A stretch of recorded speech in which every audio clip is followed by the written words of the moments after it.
Hello and welcome to this edition of Rugby League Back Chat from the Arc in Leeds. I'm delighted to say that I'm joined by three leaders of men today. Danny Lockwood, the publisher of League Weekly, Martyn Sadler, the editor of League Express, and Paul Creary, who is the head coach of the Barrow Raiders and Cumbrian. Let's start with you then, Paul. Bash this weekend over at Blackpool. A lot of people talking about it, lots of things to tuck into, but what was your overall view of the event, the highlight of the championship season for some teams? Yeah, it was really, and for us it was a new experience for us, playing in front of the cameras. Probably got a bit overawed, our team, and probably worst performance of the year from us. I thought the crowds were really down, and what I thought they would be. I don't know for what reason, but it was a great experience, and to get all the teams together and have our day was, fantastic for us. You picked the wrong opponents though, Paul, didn't you? I mean, Sheffield Eagles with 5 Super League players in their ranks. You picked a bad weekend to play them, I'd say. Yeah, we did, and Mark Aston's son Corey come in and he ran the show really, and we weren't ready for him, and we beat him twice before that convincingly at home, and I thought we thought we'd turn up and have an easy day, and it was far from that, and we played in fits and starts, and I was really disappointed in our performance as a whole, but looking back on the tape, they were deserved winners. Yeah, you played some good stuff, I thought, Paul, but the defence was a little bit shaky at times, and like you said, they couldn't really deal with Aston and his sort of wide running. But it was an entertaining game. Out of interest, do you know how many Barrow fans made the trip down there? Because I think it was disappointing, was the crowd? It was, yeah. Yeah, I think there was about 800 of our fans there. We get a good following on the road. Watched a few of the games. Lee had a fantastic following. Yeah. And Halifax surprised me with the amount of fans they had, and they were vocal as well. And whether we market the game enough. If you go into Blackpool, there was no real marketing strategy in Blackpool to get the people. I mean, in. this is the problem. Marketing seems to be absent from rugby league at the moment. But just going back to your game, though, the player in your team that caught my eye was Joe Bullock. Your prop forward, who looked a real good player. And I mean, because you don't get on TV much, we don't get much of a chance to see teams like yours playing and some of your leading players. And Joe Bullock, I would think, you're probably going to have a bit of a job to hold on to the kid, because, he looked really promising to me.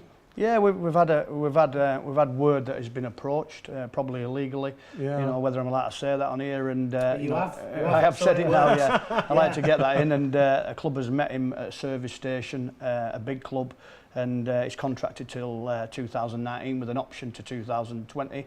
He's probably unsettled him for a while, and we've settled him down a little bit because we are paying his wages, and we've told him that, and he needs to settle down till the end of the year. And then if clubs want to speak to us about him, we're open to negotiations, but there will be a fee involved with that, because we've done the work. He's been at Wigan before, and he's been at Lee, and they pushed him on, and we picked him up 3 years ago, and give him time to settle, and he's done really, really well.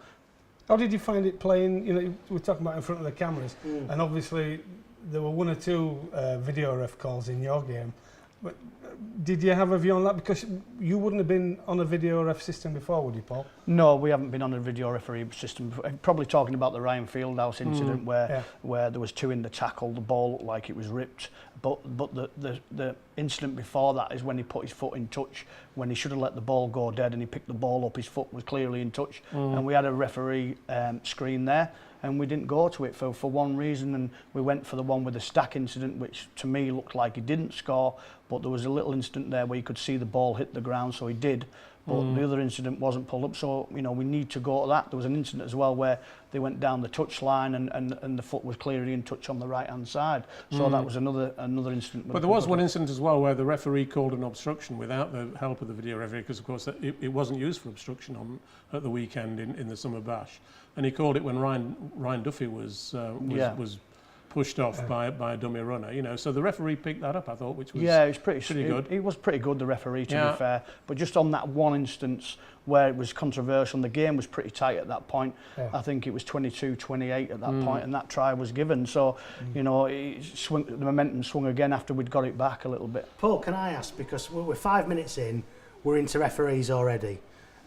Whenever I interview coaches after games, if it's a television game, there's problems with the decisions the referee has made, and going to the video screen too much or not enough, perhaps something that you feel after the weekend. When I speak to coaches after games that aren't televised, they bemoan the fact that there's no video ref there and they can't use it. There's got to be a line in the sand here somewhere, hasn't there? Because, and we're all guilty of it, the four of us sat here, we've just done it now, 5 minutes in, so much to talk about, we're on about referees. It's got to stop somewhere. I feel like I'm channeling me in a Rod Studd here, but it does have to stop. I agree with you. It has to stop somewhere, doesn't it? I'm not having a go at you, Paul, but you know what I mean? Yeah, but I think that's part of the game. It's talking about the game and talking about little instances and referees' decisions, players' decisions, and that's part of our great game, really. And sometimes the referee, the video referee, takes that away from that. I think it's too long as well. Sometimes a side that's under fatigue and the decision goes against them, it lets them off. You've just got to accept that people are going to make mistakes and players and referees will make mistakes, but I think it's pretty weak of any coach or any player to blame a referee for a defeat, because ultimately you look to yourself, don't you? The definition of mental weakness is blaming other people for your own problems. And mental strength. I do that about well, I know you do. Man. You do, Danny. We all do, really, don't we? Yeah. But the point is that you look to yourself and you look to what you can do about it. I don't think that was the reason that Barrow necessarily I don't lost think the so. game. There were other areas that you've highlighted, and after all, I think it's fair to point out that it was the RFL who chose the Summer Bash to introduce this new system to have a look at it and see how it works. I think that I totally support that. So it's a thumbs up from Martyn. So it's a fair talking thumbs point. up from you. I think there's more change needed. Right. Yeah, yeah. But back on the Summer, well, maybe we'll point to that. I thought we were going to talk the Summer Bash. No, but just with the video ref light, let's call it. Let's get it. I think absolutely that there should not be an on-field call of try or no try. Yeah, I agree with that. I do think that where they've said we're not going to check for offside anymore. Why? Because that is quite a pretty clear-cut one. Yeah. I get the obstruction thing. I think that the sooner we get shut of that, plague from the game, the better. So I do think that there is reform needed. I think that was a good step, whether it was right or wrong at the weekend. But I do think that there is further change needed. Better for you? I'm not in favour of the system, to be fair. I like a little bit of controversy and I like the game to be quick, and for a 2-minute stoppage in a game where a side's under pressure and the try's not given, then it lets the defensive side off. I like it to flow. And it completely takes away momentum from the game, doesn't it? Yeah. Everybody stops for 2 minutes and hangs about. And we look at a dial flying round and it goes try. It's a little bit of a it would be fair, I think, to introduce, as they have in cricket, in international cricket, a 2-trial review available to either team that the captain can have a play with. That would be another option on the theme. But just to go back to where we were talking about why the crowds were so low, and we talked about marketing. You didn't have Bradford Bulls there this year. No Hull KR. No Hull KR. So I think that in itself would answer a big part and next of that. year, the way things are going, they probably will be there again. You imagine. So It's a big shout, Martyn. Well, I'd be very down, Bradford definitely up. No, not Hull KR. I'm not meaning Hull KR. What I'm meaning is Bradford Bulls. That's what I heard. I heard. Martyn Sadler has just said Hull KR are going down. Nonsense. We've got it on tape. No, but talk to us about 11,000-ish over at Blackpool. Disappointing number, no disguising that. What went wrong? I'm giving you an opportunity to have a moan here, Matt. And what went wrong for you? Well, I'm not going to have a moan, but I just think that the way the games were set up, the teams with the lower levels of support were put on the second day. So, clearly there was always going to be a problem. And I also think with both the Magic Weekend and the Summer Bash, there's a slight feeling that the second day is a bit of an anticlimax after the first day. And I think that's something that we need to sort of think fairly carefully about. Because, you see day one at both events. The rugby was great, the excitement, you were on day one. Yeah. The excitement was terrific. And it's almost as much as you want, isn't it? Just one day of it. Isn't that because most of the fans that go are looking forward to a Saturday night on the lash in either Newcastle or Blackpool? Or maybe they were there on Friday night, who knows? But, it just doesn't quite seem to have the same atmosphere on a Saturday, on a Sunday rather, at either event than the Saturday games do. There seems to be a lot of chat about moving the venue for Magic. Would you move it for the Bash, or does that need to be I think Blackpool's great. I just think you need a slightly smaller stadium, and that's the problem that we have. If that had been in a 10,000 capacity stadium, Yeah. You know, Well, and you'd been smart with where you put the fans. That could have looked a whole lot better. And also when you look at Blackpool, it's a bit of a party town. So when the games had finished, everyone headed off to town. You know, our fans are all in town for the afternoon. So you need to keep them in the stadium. And I suspect if you ask your fans, even though you didn't win the game, did they have a great time? I'm sure they probably did do. You know, and would want to go again. Have you sort of hit the nail on the head there then, that with both events, we aren't trying to spread the game. It's actually just a nice weekend away for a lot of supporters, like Danny says, to have a few jars, see a few teams they don't see all that often. I think, no, I wouldn't say that necessarily, because I think when we took an international to Liverpool, we saw some new people there. We've seen it when we take internationals to London, they get a great ticket sale from down in the southeast, and I think up in Newcastle it's been embraced really well by the locals as well. So I think there is that little bit of evangelist air to it, but ultimately it is by us for us, isn't it? Well, Ralph Rimmer did make a comment, didn't he, about taking it to New York in either next year or the year after sometime, which struck me as being a bit, perhaps, excessively optimistic. Well, it's optimistic, but I think that's probably more reflective of where Ralph is in his job application for the full-time position than anything else right now. I think we can go to New York in part 2, because I think that is worthy of exploring a little bit further. I want to go back to Barrow, back to Cumbria in general, though, while we've got you with us, if I may. We often talk on Backchat and in the newspapers that these two gentlemen run about the scene there. Just give us it firsthand. How vibrant is it? How competitive is it? How much in need of a Super League franchise or not is it? Well, everybody keeps throwing the Super League at us and wanting to expand the game in Cumbria, but I coach Cumbria up near professional side, and we haven't had a game since 2011 where we played England Knights. Before that we played England, we drew with them 18-all, and before that America, Tonga, going back to 2007. So if we want a Super League side in Cumbria, you know, it's got to be constant what we do in Cumbria. You know, we can't just throw it in 7 years later and say we want a Super League side up there. You know, if we say that Cumbria Rugby League is vibrant, they just beat York City Knights, Whitehaven, you know, work it and beat the Bradford Bulls, who were going to promotedly to the championship. So, you know, we're hard to beat up there. We're pretty tight. Cumbria is vast. For us to get to Whitehaven is probably an hour and a half. To go to work is an hour and 3/4 for us. We can get to Leigh and Wigan quicker. You know, do we need a Super League side up there? Probably, maybe not. I think we just need support and a little bit of money. I know work it and they're putting a stadium up there by 2021. You know, for the football and work it in. So you know, it's a step forward. And what people forget about Cumbria, it's so vast and the small village pockets that whether it's sustainable in terms of crowds, I don't really know. I mean, you put on a great show, don't you? When we take a World Cup game up there, absolutely. That, you know, that everybody comes out to play, and it's fantastic. So I think in terms of more events up there, yeah, definitely. You know, promoting the county game, doing things that really bring up the grassroots. And I think what's important as well is that, you know, all the Cumbrian clubs, it'd be nice to see them all getting back into the Championship, wouldn't it? Let's face it. You know, I mean, Whitehaven and Workington, they need to find a way to stimulate interest in their local communities again, you know, and I suppose the best way to do that is by winning games and winning promotion. The biggest thing for everybody is finances. If you look at Toronto, why they're successful is because of finances. If you look at Leigh and why they're... So all you need are 3 billionaires. Yeah, or if you had someone with a bit of money who has an interest in rugby league, who wants to put a Super League club in. You mean like Marwan Kukas? Well, just for him, for example, Danny, let's just throw that name in there for an example. Would that investment be welcomed, do you think, by the three other clubs? Probably you'd have to look at taking the side to Super League slowly. So whether it's Workett and Barrow or Whitehaven, building one of them sides up and taking it, but it's got to be for the right reasons. You know, no disrespect to Marlon. And it's got to be one of the existing clubs. Yeah, I think so. I don't think it should be a new club, and no disrespect to Marlon.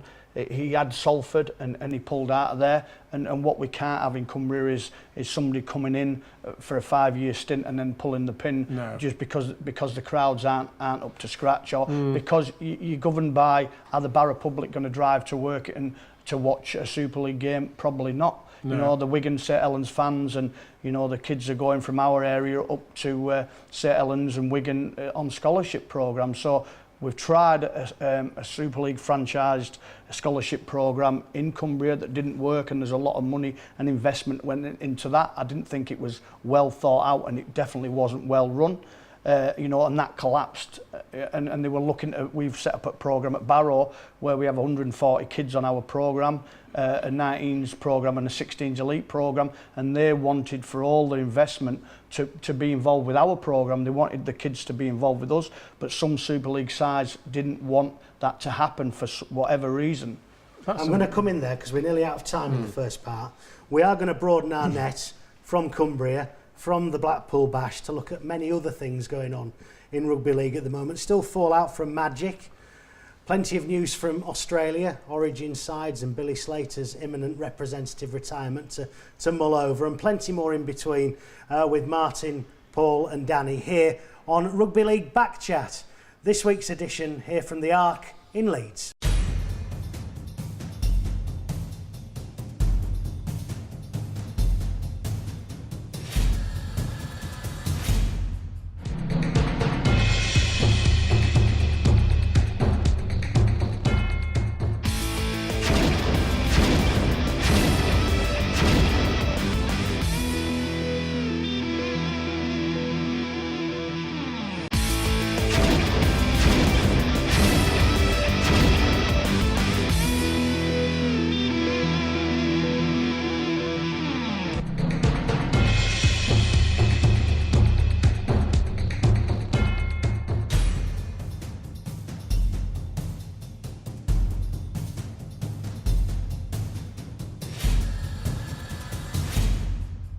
Welcome back to part 2 of this edition of Rugby League Backchat. In part 1, I think we sort of put to bed the debate about whether the Bash needs to move from Blackpool or not, and you three are quite happy with your sticks of rock and your kiss me quick hats. However, the Magic weekend, albeit nearly a fortnight ago now, rumours, Danny Lockwood, rumours that it might be not going back to Cardiff or Edinburgh or even Manchester, but New York, New York. That's my kind of town. Yeah, listen, we're talking the game up, we're looking at big things. Is it just talk? I don't know. We'll find out. I think what will be interesting about it, though, and it would get my vote of approval, however, will be to see how the England test in Denver goes in June, because I think that will be the litmus test for whether, one, there's an appetite among the American public to see our game on a wider scale, and two, whether Jason Moore and his guys can put on an event, because I imagine they would have to be involved if we were going to take Magic to New York. I love the sound of it. You want an event, you can't get a bigger event than that. But have we any idea how many tickets have been sold for Denver yet? It's all very quiet. I applied. That's the trouble. I've booked my flight, so I'm hoping that everything's going okay. But and there's a glitzy website promoting the event. I applied for my press tickets last week, and I got a reply saying they'd get back to me with more questions. So I don't know. They may well be inundated with thousands of media applications. But we'll see. But I'm excited about the prospects of it, Martyn. Yeah. And I do think that with talk of the New York franchise coming into the Championship, possibly the year after next, if not, it won't be next year. Well, it won't be now. I do think that we've got to keep the horizons as high and as wide as we can until proven otherwise. I just wonder, Martyn, if you were trying to promote the game over there, and it is evangelism if you're going to New York, and maybe a very nice trip for those who can afford it from over here, would you take 6 games? I love rugby league. I'm lucky enough to see 2 live a week, sometimes 3. But I'm with you and your thoughts on the Bash. Yeah. Even Magic, sometimes 6 or 7 games can be a bit too many. Yeah. Are you going to get native New Yorkers in there drinking in 4 games in an afternoon and getting the best of it? You'd have to be really smart in the way you promoted it, which of course a lot of Americans are really smart, in terms of marketing and promotion. So I'm not saying it's an impossible job, but you'd have to think incredibly carefully about how you structured it. You're expecting people to turn up to watch rugby league who probably don't know the sport. So to sit through 1 game would be quite difficult for them. To sit through 6 games would be really difficult. That's what you call a big ask. Would be really difficult. The flip side of that coin is that most American sports do last about 4 or 5 hours, albeit with only 60 minutes of action. Yeah, but with and with probably 180 minutes of eating, drinking, and goodness knows what they do. But I'm just not sure. The problem is that there are lots of parts of England at the moment that need more exposure to rugby league, as far as I'm concerned. So if we're going to move it from Newcastle, I think I'd probably prefer to take it somewhere else in England rather than try and be too ambitious, as I think Ralph Rimmer is being, and mentioning New York at this stage. Anywhere up near your way that would host? Yeah, I'd like to see him bring it to Cumbria, for the weekend and sample Cumbria. I just think, like Martyn says there, it's got to be accessible to the British people because of the finances involved getting over there. I think they will watch the game, the Americans. When we went to Toronto, there was 8,000 or 9,000 in for them games. But they just come in dribs and drabs, and then they walk out, and then they come back. And in they don't again. watch the game religiously, do they? They sort of look at the game and then do something else. Then they come in and out. I mean, it's you stood there before kick-off. There's nobody behind you, and then you look behind, and there's 5,000 people, and you look behind again, and they've walked out, and they go shopping, and they come back, and I think they expect it to last a long time. We actually took a baseball game in, and there was people queuing up outside with 20 minutes to go, paying to get in, which was bizarre. It is a completely different sporting culture, and perhaps argues a little bit in favour of the 3 game a day format, Richard. If you're talking about appealing to people who want an event, and they want to come in and take in the ambience, the atmosphere, have a look at it. Wow, that's good, that's funny. And I think we shouldn't forget the American public is very has been familiar with rugby in the wider sense, and particularly the rugby union sense, for over 100 years. I think they filled out Soldier Field in Chicago a couple of years ago for the All Blacks. The All Blacks is one thing, isn't it? Yeah, but it's not as though there's a massive expat New Zealand population in Chicago. But they're playing Ireland. There is a massive Irish population there. But there's a massive English-Irish, expat population in New York to tap into. Let me put this is a well-trodden path, this argument, but Martyn, we can't get it right. We can't get it right within 20, 30, 40 miles of RFL HQ. Why are we going several thousand to try and get it right in another country? Answer that. Well, I find that difficult to answer, actually, Richard, because I'm a great believer in spreading outwards from your base, I live in North Yorkshire, as does Danny, and rugby league isn't as strong even in that part of the world as we don't live together, by the way. No, we're not married yet, are we? But so there's an awful lot of places where rugby league could be promoted more effectively, a lot nearer to rugby league HQ than New York is. And I mean New York. It's a fabulous city, but there are so many things going on there, so many things to compete against.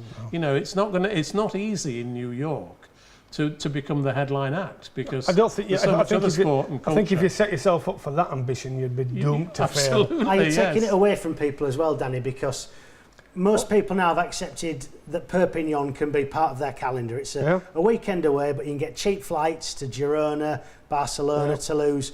And it's people make a nice long weekend, but it's still a few £100. You're talking a couple of thousand, aren't you? If you're going to New York. No, I don't think so. Couple to New York flights, 3-4 nights. Well, if you get, and by the way, I'm not saying that Magic should go.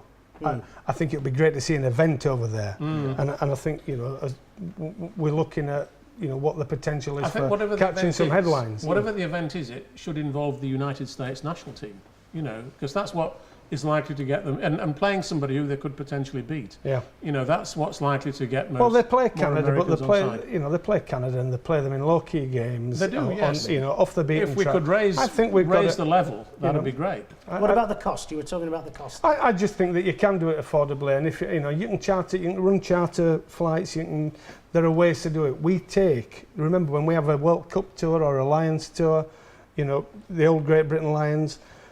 We would take thousands of people. So people, if they're given time to plan it and save for it, if that is people have disposable income these days. If you give people enough notice, they can make a plan. And More that's the questions than key thing. answers, Paul. What would you say? Well, I'd like to know what the long-term plan is for our game. Are we looking at a World League, and why are we taking it out there in the first place? What is our goal as an RFL run operation? Which way are we heading?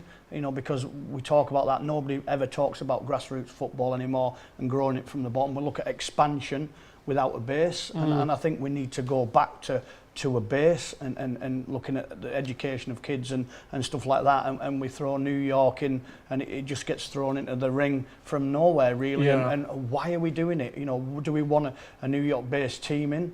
Is it sustainable? Are we going to take coaches from our game to run that, players from our game here to run that? What is the long-term future of the game? I think it's very interesting, isn't it, that when you compare American sport and ourselves, the Americans, all the leading American leagues are now coming to play games in the UK, but they're doing it from a very strong base, and a very strong marketing base as well. They come in and sell tickets for big matches at Wembley, and they're really smart at doing it. They sell it out. They're really smart at doing it. And they talk about basing their franchise here, but I think Toronto have, they've brought lots of things to the game, punch-ups, all kinds of stuff. But the one thing that they haven't done is they've taken no finances away from our game. They have brought new money, new interest, new ideas in. So I agree completely with Paul. We can't lose sight of the grassroots. There needs to be an all-encompassing vision for where the sport is going. And that should not be from exclusive. leadership. That should not be exclusive of one end of the game or the other. That comes from leadership, Martyn, and it that's also been Paul this week, isn't it? New man at the helm. Yeah, well, new people coming in. Well, I mean, just for people who don't know, where are we with who is running rugby league? Well, Rob Elston starts work on Friday Right. As the chief executive of the Super League. Where have you read that?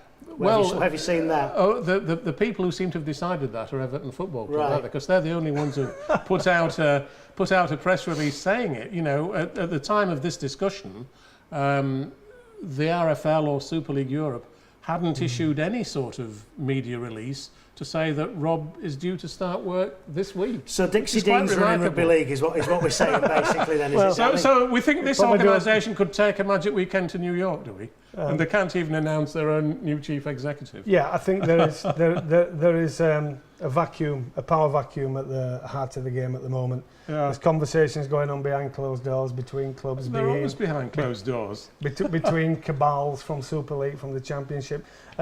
Poor Ralph Rimmer in the middle of it as the interim chief executive of the RFL is battling for the job. He's been speaking about the fact that, the interviewing process for his job is going on.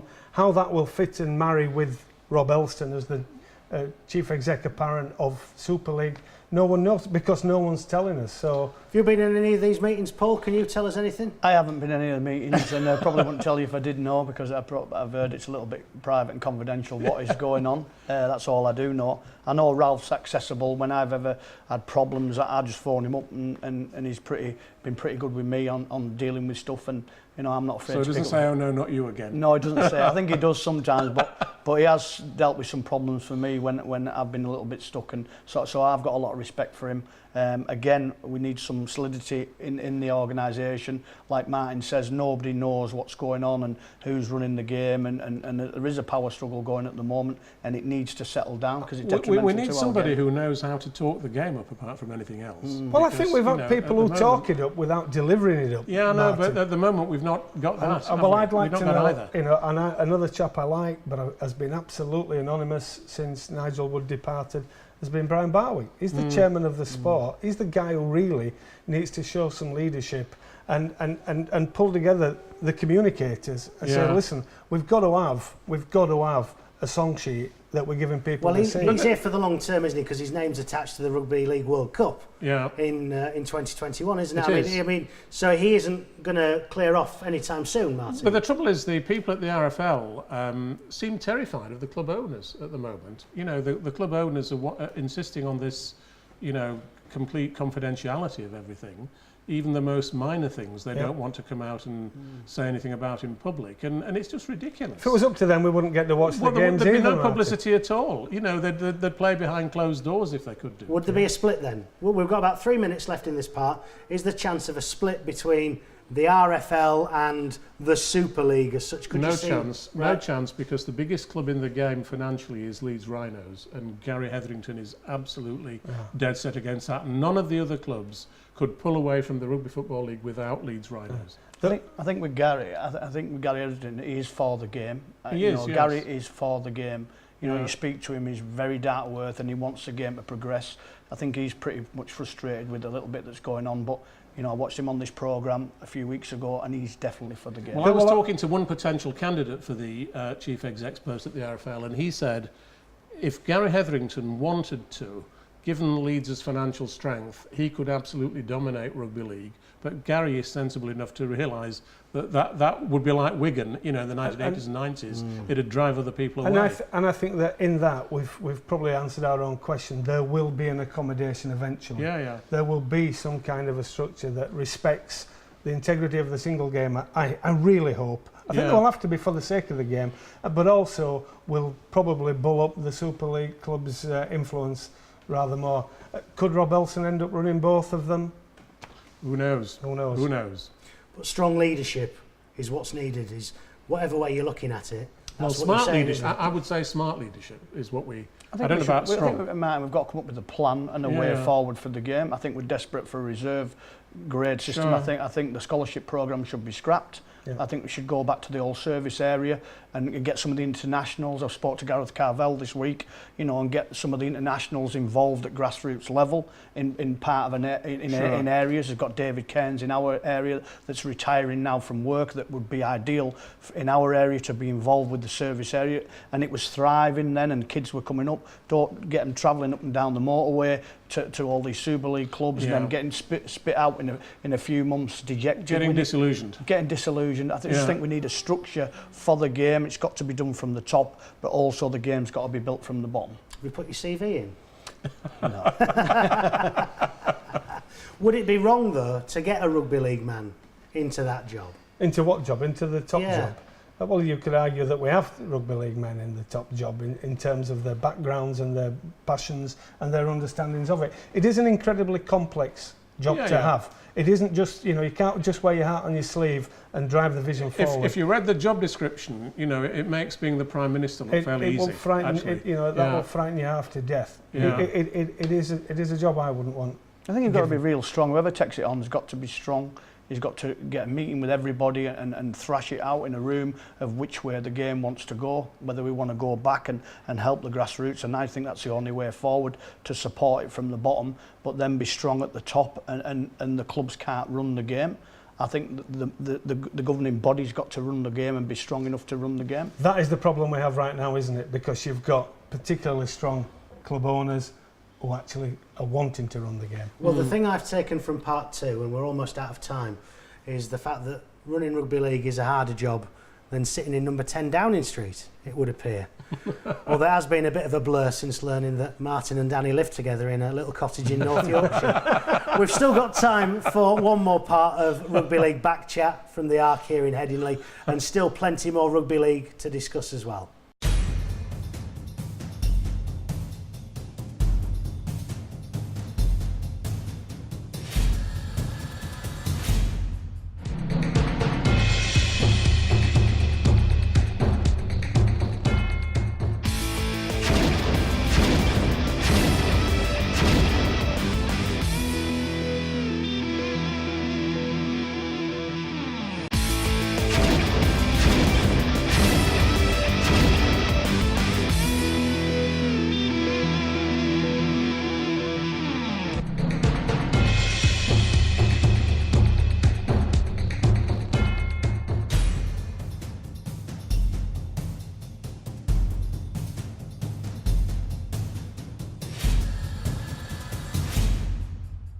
Welcome back to the third and final part of Rugby League Back Chat here from the Arc in Headingley. I feel, and this is probably what Rugby League is guilty of full stop, we've done 2 parts fully on what's going on off the field and how the game is administered, and not really the players and the coaches. There's some wonderful stories this week. The Challenge Cup quarter-final, new man in at Huddersfield, State of Origin squads announced, Sean Wayne is leaving Wigan. I mean, what do you want to talk about, Paul. You can have first dibs. Yeah, the big shock for me was Sean Wayne putting his resignation in at Wigan, and you know, the culture there he's set up, and his leadership's been outstanding.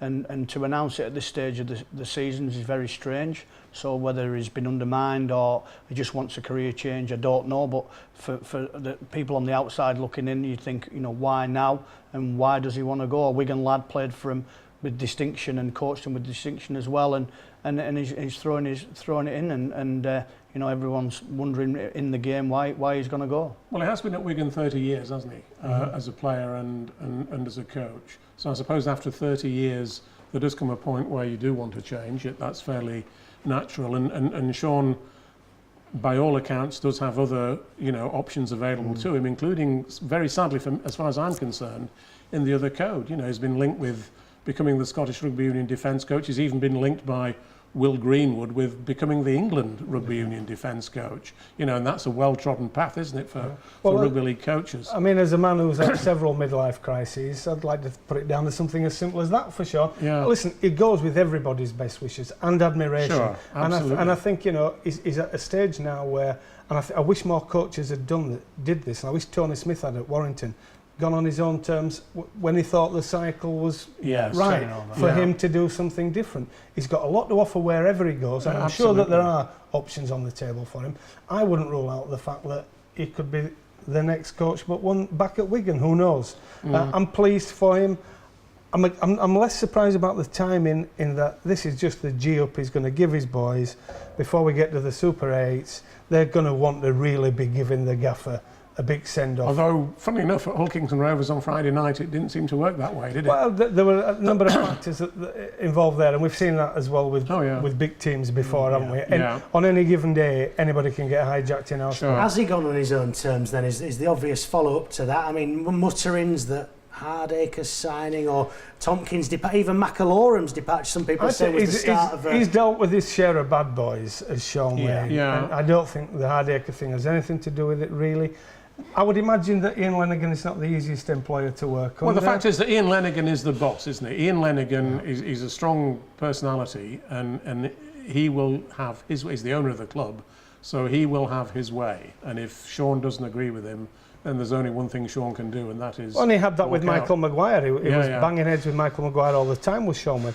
Listen, whatever it is, it's his time to move on, and good luck to the guy. Yeah. What about the Challenge Cup quarter-finals then? We've got some great games this weekend, culminating, I'm guessing that the TV schedulers are thinking, in that St Helens Hull clash on Sunday, although the way that Saints have been playing, and counter that with Hull's injuries and the way they played it in the second half against Warrington, that might not live up to billing, but it certainly could, couldn't it, Martyn? It doesn't look quite as compelling now as it did when the draw was made, which actually, from Hull's point of view, is a great thing, because everybody will think Hull are going there with not much chance at all.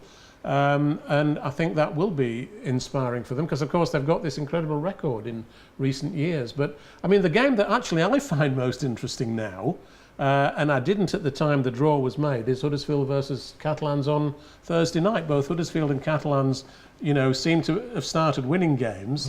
It's going to be Simon Woolford's first game in charge after Chris Thorman has, you know, had, I think, 3 successive wins with Huddersfield. So it's going to be a really interesting test for the new coach. Hopefully he'll pass with flying colours. But Steve McNamara's looking a lot happier now at Catalans. There was talk about, you know, Sean Wayne going there. So I think that's going to be a real great start to the Challenge Cup quarter-final games. And, you know, I'm really looking forward to it. I think the Leeds-Lee game probably looked like a one-sided walkover when the draw came out. But of course, with the England-Pakistan Test match being at Headingley, they can't play there, so they've taken the game to Featherstone. That makes it a little bit of a new... You know, Lee will be far more familiar with playing there than Leeds will. Yeah. The Rhinos are in a little bit of... I won't call it free fall, because you never can. No. But they're vulnerable. They've got injuries. I think the loss of Callum Watkins is just a massive downer for everybody in the game. Is. And I think that one, while I don't expect Lee to turn them over, will be a lot more competitive. The key thing for Lee is how keen are they going to be on doing well in the Challenge Cup this year? I'd have felt far more confident about them if they'd beaten Toronto at the weekend. But you look at the league table now, and they've still got ground to make up if they're going to get into the top 4. Yeah. That's got to be their priority this year. Paul can answer that. I agree with that. I think a top 4 for Lee is imperative, really. They've got to make that 4. Yeah. You know, Derek has said that he'd probably walk away. Financially, it's got to happen. And it's got to happen. So I feel that the Leeds game will be a distraction. I think, like Danny says, the Featherstone pitch will help them. It's a small ground. Leeds are quick and expansive. So again, it'll be game on. But again, how they come out of the game is massive for Leeds. They can't afford any injuries, and they've got to make the top 4. But you know yourself, the minute that you go into a game trying to protect yourself from injuries is when you get them. So unless he throws a second team in, which I really hope that, and we have seen that in the Challenge Cup in recent years, we've seen coaches just basically throw the towel in, and I think that would be an absolute shameful act.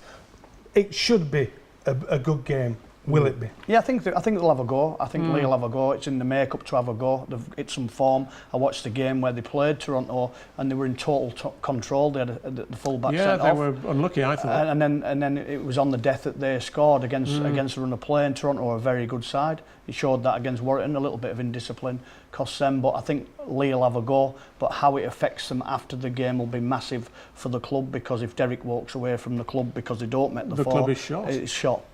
What about the one fixture that some people were saying was the potential final? We've sort of looked at the other 3 and not talking about the two big dogs from the northwest. I mean, that's a cracking cup tie. It is, and Warrington have got a real point to prove, haven't they? Because you know, I thought they really looked like strong challengers.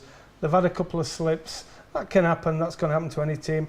We're going to come in off the back of that you know, tripping up at Hull KR, so they'll want to get back on the bike as fast as they can.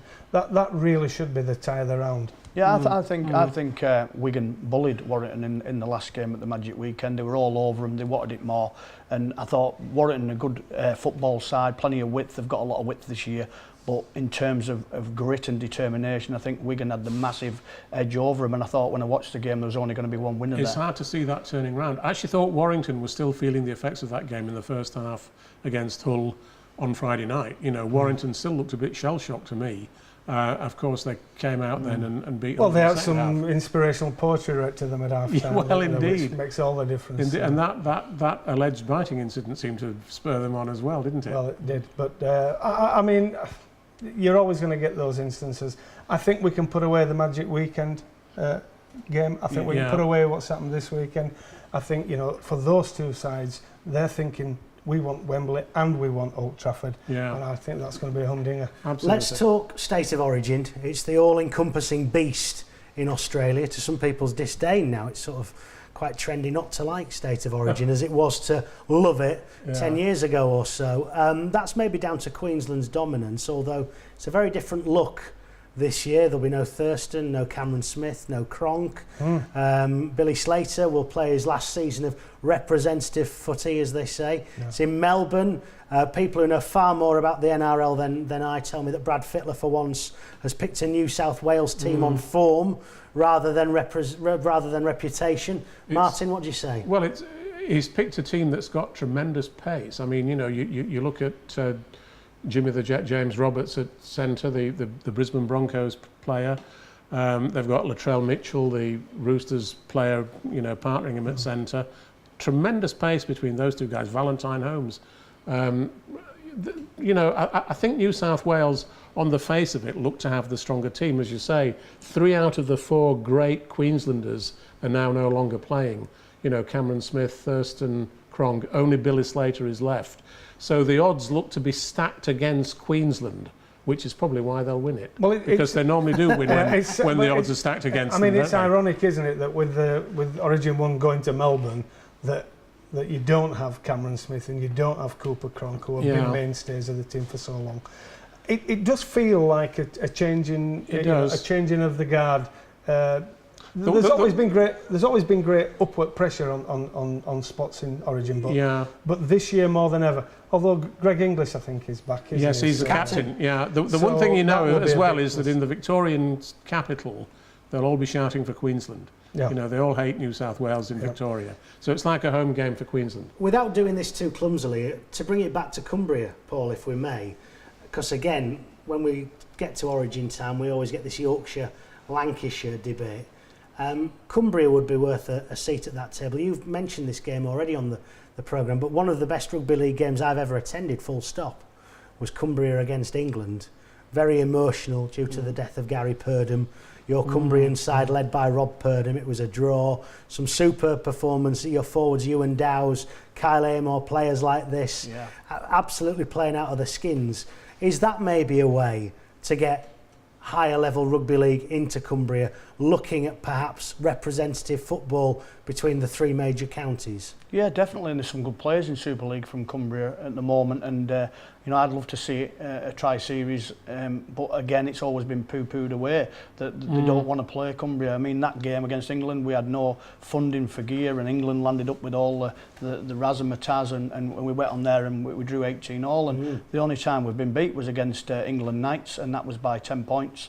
And before that we beat America and Tonga with Fui and Folletti Mateo and people like that in, and you know, we've been very successful, but again it seems to be brushed over that you know, they're not giving us the games. Sounds to me as though, you know, it must be incredibly frustrating being a rugby league man from Cumbria, Paul, you know, on a number of levels really. And I was just thinking about someone like you. You're obviously a top coach in the Championship. There's a coaching vacancy now at Wigan. How would a coach like you ultimately move up to coach a Super League club? Because obviously if you're ambitious, you know, you start out in the Championship. The one thing we know is that most Super League clubs probably wouldn't appoint a Championship coach, if we're really honest about it. They'd rather go to Australia or bring somebody else in, you know, who's perhaps an assistant in a Super League club. How do you see, you know, if you were incredibly ambitious and you wanted to, you know, coach in the Super League, how would you do it? How would you get up there? Well, you've got to be given a chance, haven't you? Yeah, I mean, Richard Agar, when he was at Wakefield, he offered me a role as his assistant at Wakefield, and he said, it's up to you, Paul, you might get 2 years and you might get 12 months, and as it was, I didn't go, and he got 2 years and it was all over for him. So, you know, it was a good decision for me. In Cumbria, there's a lot of business and a lot of industry, and there's a lot of work, so it's very difficult to drag the Cumbrian players away from that, because they can earn good money. As a coach, I have my own business as well, roofing business. So again, it's whether I want to do that. I'm quite happy where I'm at. And to me, my passion is Cumbrian Rugby League and Barrow. I mean, there is a very recent example of it, because, of course, Darryl Powell stepped up from Featherstone to Castleford. With a bit of success, you might say. You might say that he reinvented the game for 1 year at least. Yeah. So, and you look at players like, coaches like Sean Wayne that have come through the system, like Dennis Betts, that have been away and come back. I know they're not Championship level coaches, but I do think that you look at Chris Thorman, was he given a chance? I think he actually was, and I think if it had gone better for Chris, and if he hadn't at Huddersfield, and if he hadn't have had the injury crisis that he had, and that slump in form, which ironically is turning around now that Simon Wolford's arriving, I think there are still avenues and opportunities.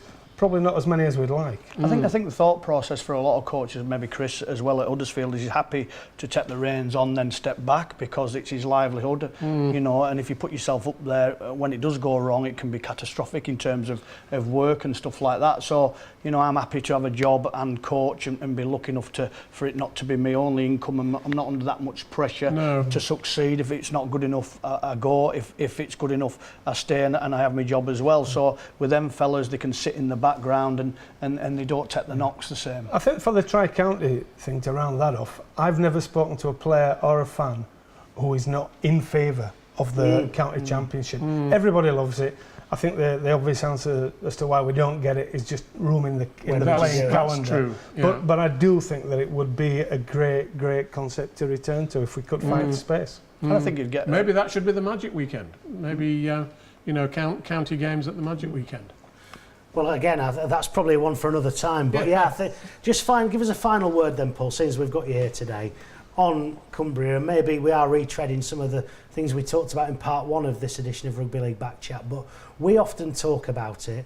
We often think we know what's needed, but I think you highlighted it best. I'm not wanting the exact mile. I know you're not a AA route planner here, but the distance between Barrow and Workington and Barrow and Whitehaven, is more than, say, Leeds to Hull and the like. It certainly takes longer to do that journey. And does maybe the geography, more than anything else, explain a little bit why one team in Cumbria playing at the elite level might not be the best idea?